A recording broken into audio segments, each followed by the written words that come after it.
You almost managed to get yourself killed in a BMW. M4, correct. M4, which is standing over there, the crashed car somewhere. Yes. Yes. Yeah. Okay, so what happened? Yeah, I think first of all it's important to mention that I drive roughly 500 cars on a yearly basis. 500 cars per year, some people don't drive this amount of cars in their lifetime probably. Yeah. So people come to me and said like, hey, would you like to drive my car? And I said, yeah, let's do it. And sometimes it's great, sometimes it's amazing, sometimes it's unforgettable, sometimes unforgettable for a very bad reason. Right, so this wasn't your car, this was your car? Yeah, it was my car. It was your car, okay. You look very happy. I wouldn't be so you're happy to be alive, I guess, or? Oh, definitely. Yeah, okay, all right. Okay, carry on, I'm sorry. Yeah, exactly. So Anton is a good friend of mine, actually. We've known each other before. We did already laps before, earlier this year with his car. And he installed a couple of more upgrades on his car, and we said, you know, let's go for an easy lap. And actually, everything that happened until the accident, I posted that video because my media license agreement does not allow me to show the actual accident.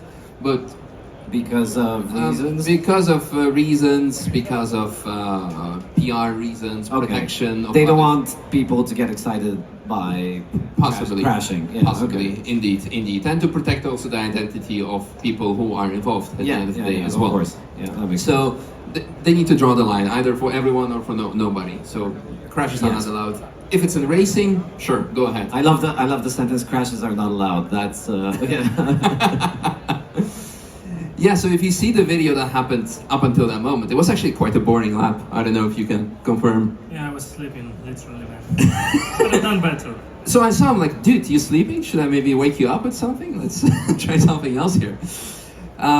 So as we're descending down the foxhole, which is like a series of corners, and we hit the compression, the car dropped itself, locked up all the four wheels, and this engaged the ABS to go fully in the so-called ice mode.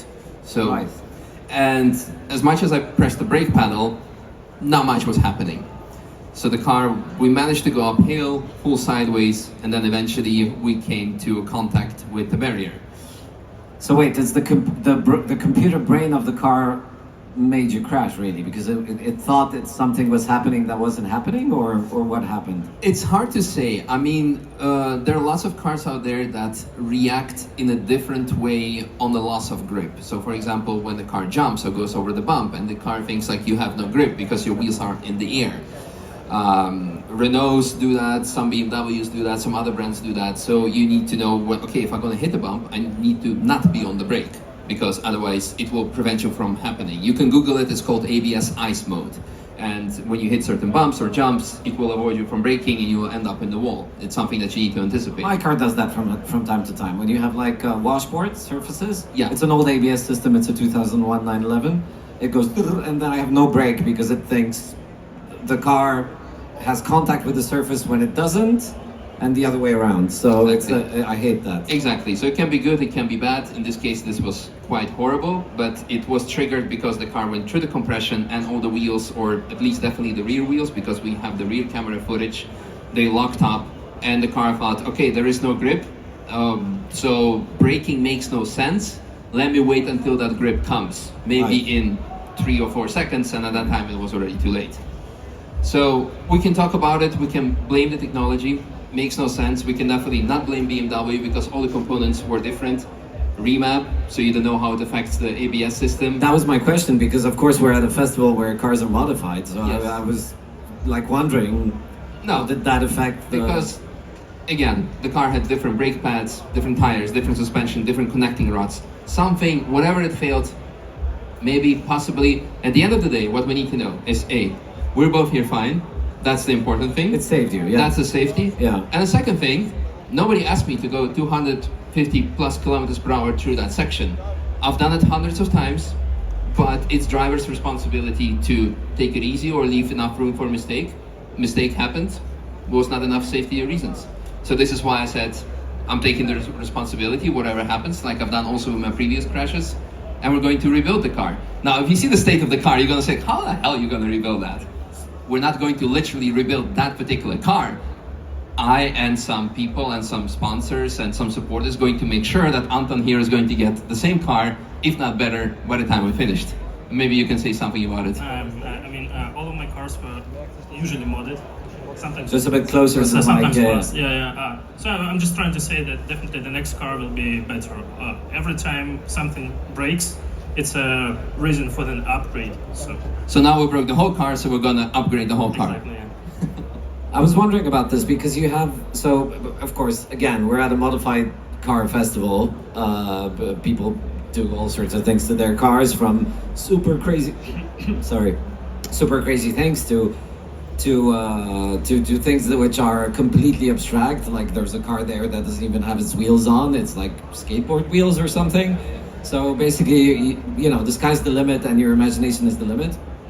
And I know that legislators, it's getting increasingly hard to modify things on your car depending on the country that you live in. I had some talks with some people from Switzerland. So everything you change on your car in Switzerland, it has to go through a re-homologation process, and it has to go into the car's papers.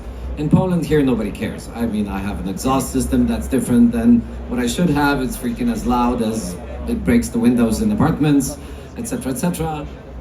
Nobody will ever do anything. So basically, what do you think is the future of the mods if you have cars that are getting increasingly more intelligent, right? You have computer brains that are doing 1 million calculations per second, and they actually don't know, as you've said, what you've done to the car. Is there, you can remap an engine, of course, right? When you change stuff, blah, blah, blah. But it has no idea how it will react because you've changed some components that the computer brain doesn't have access to, for example, because they're not connected with it. Do you think, you know, of course, as we're obsessed with health and safety nowadays, do you think it's going to change? Do you think it's going to be harder for him to modify his car and to make it better, or, you know? I think absolutely not. I think at the end of the day, when there's a will, there's a way. 20 years ago, like I think 10 plus 17 years ago, Nissan GTR came out, like the R35, and it was marked as completely impossible to unlock ECU. Nowadays, 2000 horsepower GTR is nothing crazy. The same goes for Teslas. Who's going to modify a Tesla? But you see them slammed, wrapped.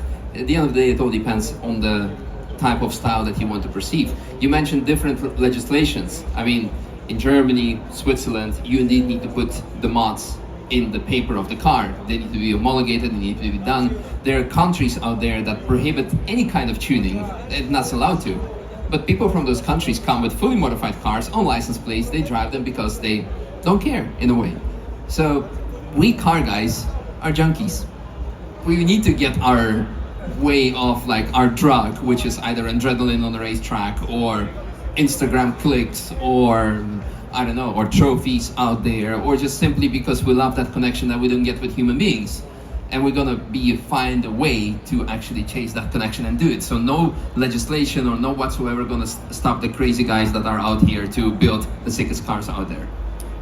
I mean, I agree fully. And also I think it has to do with innovation and how basically culture and car culture progresses. I mean, what you see here is, for me at least, and I come from the world of classic cars, etc., is like an extension of, you know, early coach building, just guys figuring stuff out, just guys trying to make something beautiful, something that performs better. And of course you have OEMs and big manufacturers that are spending tons and tons of money on R&D, and they have very good engineers, but you can engineer something fantastic out of passion, right? You can have like a project that you take to a level which is almost as good as anything that a manufacturer can make, or maybe even better, you know? Maybe even better, because we car guys, if we do not follow any certain type of discipline, whether it's nowadays drifting or racing that is actually restricted by certain regulations, you can go crazy. You can just think out of the box and make something crazy. And since you touched on the topic of the beauty of the builds here at the event, I want to say that this event is the first time I'm visiting. It's mind-blowing, amazing. The beauty that I actually think about here is millions, tens, hundreds of millions euros worth of cars standing, also by manufacturers. There's not a single lint around them or a chain that prohibits people from touching them. And I see nobody actually touch them or sit on them or lean on them. One of the things that sometimes like really triggers me when I see in just a Nürburgring car park or even McDonald's car park, people lean on someone else's car to take a picture. Here, no one else is doing that, and everyone respects of each other's build. No one is flaming each other or whatsoever, and that's like, holy hell, how is this? Is this the level of the event, or people actually learned how to respect other people's shit? I think it's the level of the event, to be honest. And this is why I agree. this is why we keep coming back. We have a little orange container over there with the Venmeister project. You can tell by the graphic on my back. And we came here 3 years ago. We had some cars around the stage, and I was here alone minding 3 cars. And suddenly I noticed that I don't have to be worried. Like, everybody's super respectful because nobody wants their car to be touched. Nobody wants their car to be. So Ultrace is a magical place in that respect, and that's why we're coming back every year. I wanted to change the top subject a little bit from what we were talking about now to just living on the Nürburgring. I guess for, I would say, 99.9% of the people that I know, it's the dream come true. You have access to the green hell. You have. So, what's it really like to live there? Are you bored of it? Are you like, I've done it so many times, I want to do something else? Like, because at some point everything can get a little bit of. So yeah. It is, and at the end of the day, I do have to say, of course, I am there. I love every single lap.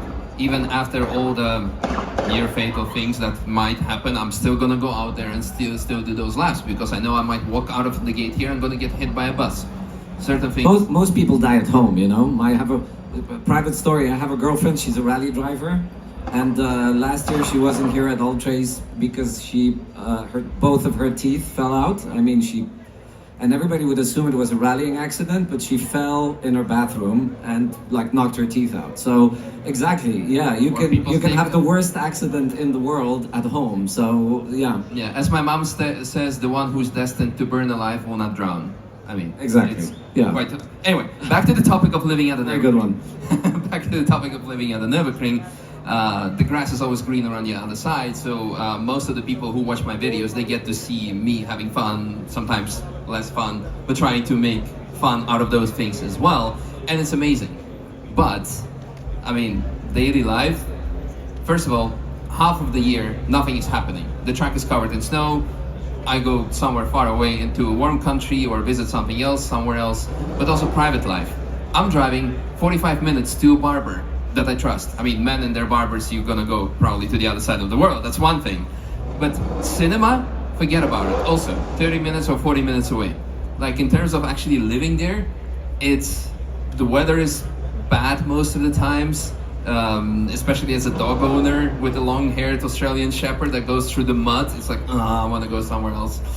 You have the same restaurants which will serve you either Italian or German. Oh yeah, Germans love Italian food. Yes. I noticed, yeah. Which is I'm sorry, but some of those places, the worst Italian gas station, you're gonna get better food than in some of those Italian places in Germany. Right. So, but I love the track so much, I love driving so much, that even though I maybe not enjoy my daily life at the Nürburgring and the daily commitments, the track makes it great. And when people come there, they see it. For the culture, it is the best. And it's the same thing that we see here, in a way, here at Ultrace. We see also at the Nürburgring, why people come there and fall in love. Because you can have 2 cars go out through the gate. You're gonna have some absolute shitbox Clio that is built by a student, and the latest Porsche or a Lamborghini owned by a owner of a bank or a director of a bank. They go, and the shitbox Clio absolutely obliterates the supercar, and the guy with the supercar tries to follow the shitbox Clio, and then they come out at the end of the lap, they meet each other in the car park, and the guy with the supercar comes to the shitbox kid and said oh my god, this is amazing, what do you have in your car, what do you have this? I used to own one of these cars 20 years ago when I was a kid myself. Can we go for a lap together? Then I take you for a lap, and everyone is equal. And that's nobody cares if you have a hypercar there. If you're a douchebag, everyone will know about it. And vice versa, you can have the slowest and the most basic car. If you're cool about it, everyone will love you. You're gonna get the best rides and etc. And this is this magical feeling about it. Another example, maybe getting sidetracked a bit. I went to Le Mans, I think my first and the last time, so far the last time, was in 2016. And I went there and I looked at and for many people Le Mans is the pinnacle of racing. But for me, someone who's been at the Nürburgring and been, watching it, and 24 hours of Nürburgring, I was highly disappointed.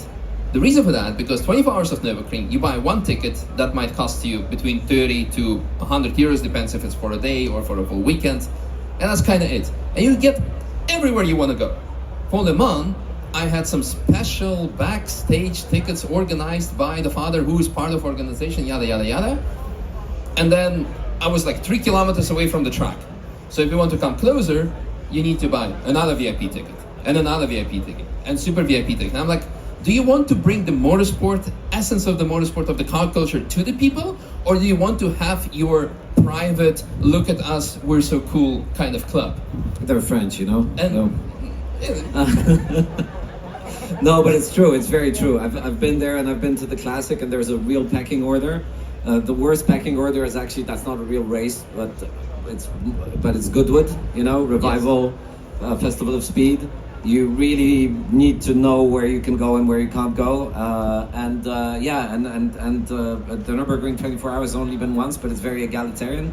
The Nürburgring's egalitarian, just like Ultrace. You have Golfs next to Gull Wings, next to whatever, you know, cars that have hundreds of thousands of euros of carbon fiber on them. And then this is what I also like. I mean, some of these cars might not be, you know, they don't make your jaw drop to the floor, but it's kind of cool that a guy can just come in his Golf and just enjoy and be part of it. So I really, really get that point. And I guess my follow-up question was a little bit different. And linked to the crash, which we're supposed to talk about, but I guess it's not that interesting. I mean, it's not stuff like that you're happens.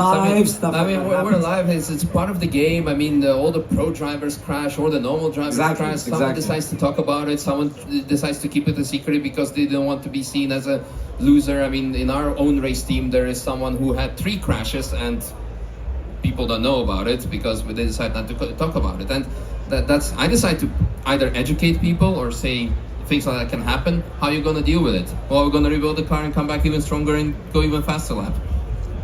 So That's the plan. And the owner confirms it. Yeah, okay, Exactly. very good. Yeah.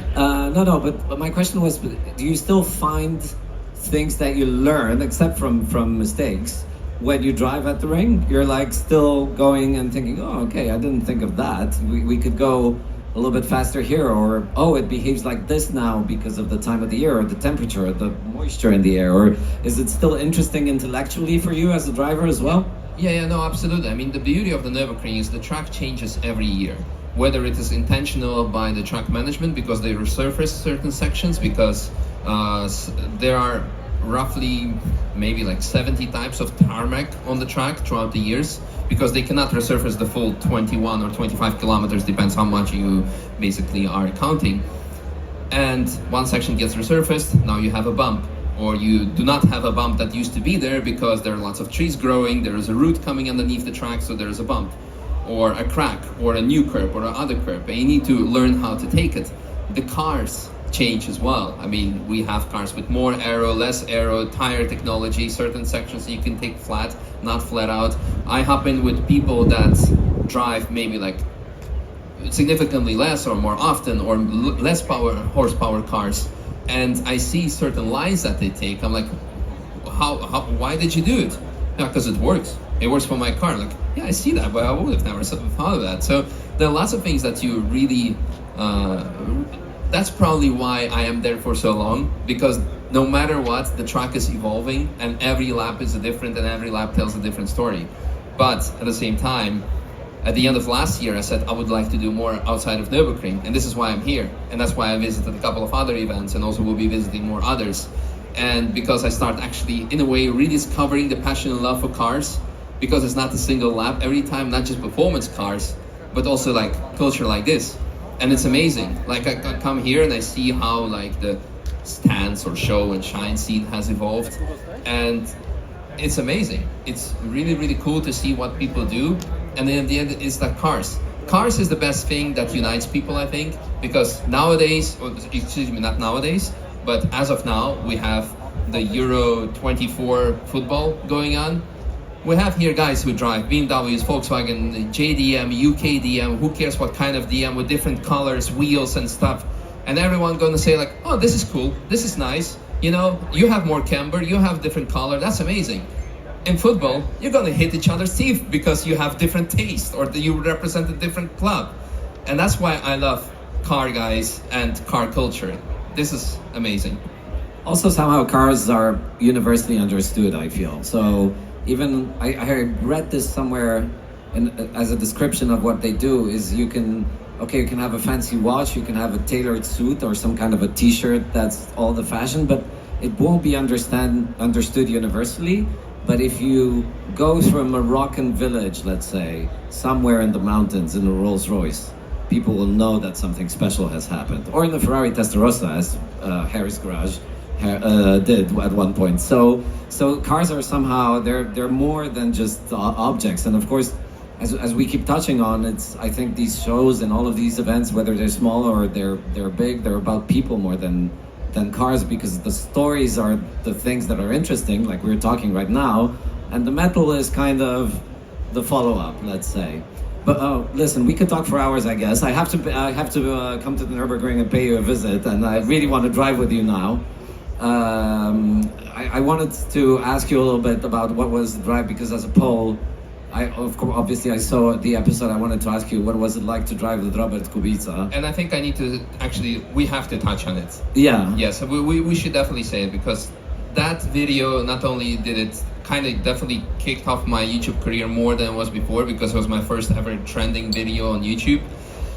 But the beauty of it is I want to tell you more about Robert Kubica as a person. So he walked into our business. Back at the time I was working at Apex Nürburgring, the company that I co-founded. We did car rentals. And he walked in and he asked like, hey guys, can I rent a car? And if it would have been me, I would have said probably like, yeah, okay, cool, you need an instructor with you in your first lap, because I'm not into Formula One, I have no idea who that is. And the reason why he walked to us, because he went to another company where someone had no idea who he was, and it said, our company policy requires you need to take an instructor on your first lap. To which Robert Kubica said, okay. Now, he came to us. Luckily, one of the guys at our desk knew who he was, and he's like, okay, whatever you want, you can take it, you can have fun, here is 20 laps and go for it. So, and I came back on the following day, and people in the office were going wild. Oh, Robert Kubica is driving with us, and etc. I'm like, who? What? Why? And then he came in to pick up the car. I'm like, oh, so how are you enjoying? You having time? Yeah, great. It's amazing. Great car, great track, and I'm having fun. I'm like, would you like to maybe go for a lap? Maybe we can go together. Maybe we can do a video. Yeah, hop in. Yeah, whatever. Like really, completely like do it.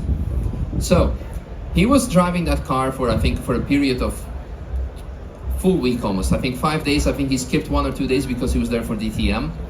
And whenever he was supposed to go out on the track, I remember one particular time is he really wanted to get his laps in. But there was a family, husband and wife, and a kid who came all the way from Poland to support him for DTM. And the kid had a model car with that Kubica used to drive. And Kubica said, well, first of all, he spent all the time with the family, talking, signing the car of the kid, talking with him about it, taking pictures. The track opened, and he had some mechanics with him from BMW, from DTM team. And mechanics like, Robert, we need to go, the track opened, maybe they're gonna close it. He's like, you can go. I asked you guys to give me a car, to BMW. I asked you guys to give me a car. You didn't want me to give me a car because whatever reasons. Now I rent a car, now it's on my clock, and I'm here because of these people here. Because these fans made me what I am today, so they can have all the time in the world from me. So he spent another 15 to 20 minutes, talk to those people, then someone crashed, they closed the track, so he's like, well, guess what, I have more time to hang out with you guys. And he was taking so much of his personal time to actually give it back to the kid, to inspire that kid that might one day now actually look up to Idol, and who knows what great things he's going to do. And this is something that I see with certain athletes. Like I can say Tom Christensen is a person like that, Walter Earl is a person like that, that he would stay here and be for his fans. But I see also lots of athletes out there like, go away, I'm here for my private time, or here's a picture and now I've had your time. I've noticed this, but mostly with the older guys, like the older generation of like Jean Ragnotti, all of those champions. They're really, I think once you've made it and you're alive, you're like just happy to be around people, etc., etc. And the younger guys who still have their careers tend to be nice, but kind of, they're not as approachable, I would say. And Robert, that's what I want to say. He's a fantastic person, not only on the track, but off the track. And that's something that needs to be said, because sometimes people might think like, oh, he is arrogant or something, but I've seen from multiple occasions that he's not. He took me on a lap, he took the whole BMW team on laps, he was taking times for his fans that were there for him, and that was amazing. And yeah, after that we posted the video. To be honest, I expected maybe he's gonna get 70,000, 100,000 views. I had no idea. It got a million within the first 12 hours, I think, and by now it's like 10 million. So yeah, it's amazing. And Cool. All right, we're going to wrap this up. One last question, if you could answer briefly.